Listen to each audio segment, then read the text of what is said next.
growing up in the Netherlands in the 70s particularly, everything was defined for the Second World War.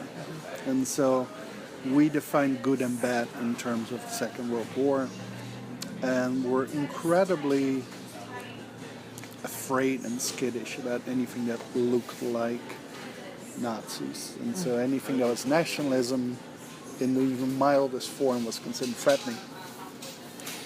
And I found that odd. I kind of never really shared that fear. I never shared the sensitivity towards prejudices. And people overreacted to that, I thought, and being reasonably contrarian, I just found that fascinating. And so later, I got to, like, I remember being like 13 and doing a presentation in high school on National Socialism. And in part I was just fascinated by evil, like, because that was presented as evil, but it was perfect evil. Like, the way we learned about the Nazi regime was that everything went exactly as planned. And I think I was always skeptical. It just doesn't make sense that everything goes perfect. And particularly that you then lose a war makes no sense.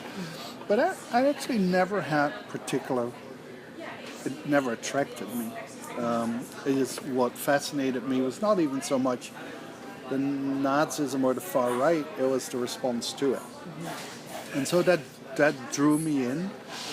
And even though it sounds odd, because virtually anyone working on far right is really obsessed with that and really afraid, I actually came to it by chance.